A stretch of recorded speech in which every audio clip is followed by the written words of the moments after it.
Oui, oui, vous avez bien lu le titre de cette vidéo. Et nous allons commencer directement par écouter cette pièce.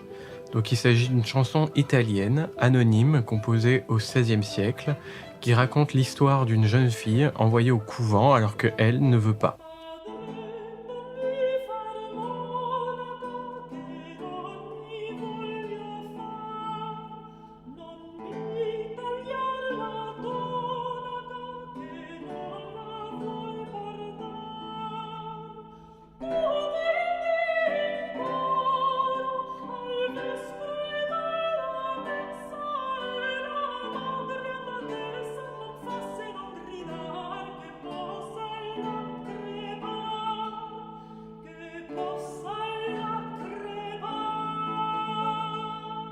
Bon, on peut dire que le fait d'envoyer sa fille au couvent n'est peut-être pas l'idée du siècle.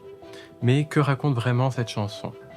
Donc cette chanson est racontée du point de vue de la jeune fille en question, qui nous raconte que d'être rentrée au couvent lui donne envie globalement de mourir et qu'elle préférerait être dans le lit de son amant. Enfin bref, vous voyez que le sujet est très joyeux. On trouve une traduction de cette chanson dans un recueil de 1576 en français, donc dont le titre est Une jeune fillette et que nous allons écouter tout de suite.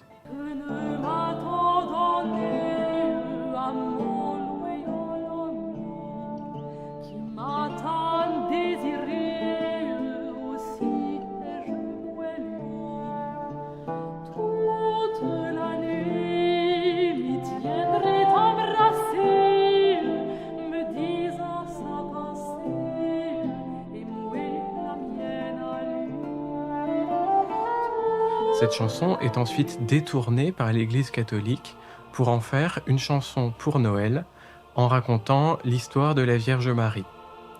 Nous allons en écouter ici un extrait, donc c'est sous le titre Une jeune pucelle. On en écoute une version donnée par les musiciens de Saint-Julien et la maîtrise de Radio France.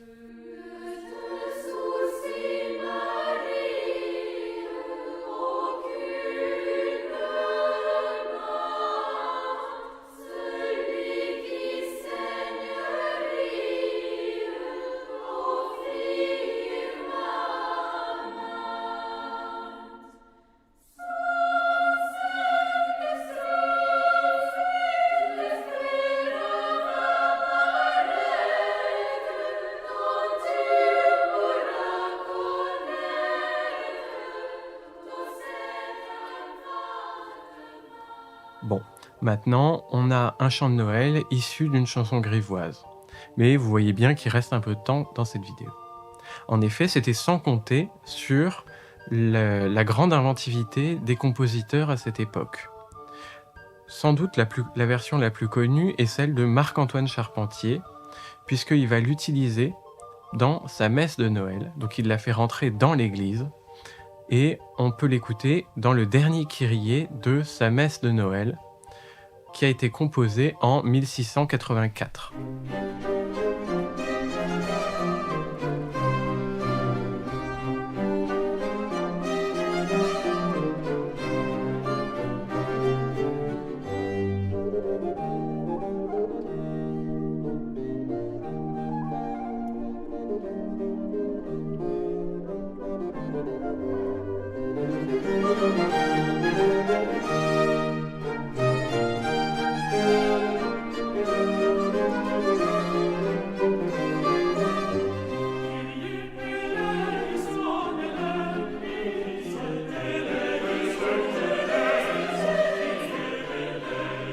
Cette chanson va ensuite quitter le domaine des chants de Noël en traversant la frontière allemande, puisqu'on va le retrouver joué dans une cantate pour le 3e dimanche après l'Épiphanie, cantate composée par Jean-Sébastien Bach. Cette cantate, c'est Herr, wie du willst, so schick's mit mir. Et nous allons écouter un extrait tout de suite donc du dernier choral.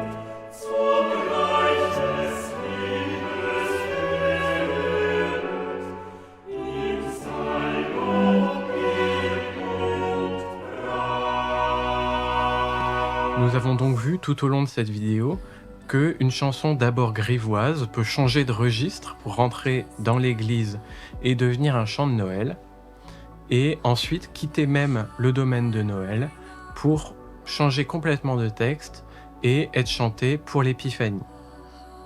J'espère que cette séance d'écoute comparée vous aura plu et n'hésitez pas à vous abonner si c'est le cas, à laisser un j'aime, ça soutient vraiment la chaîne. Je vous souhaite joyeux Noël et à une prochaine.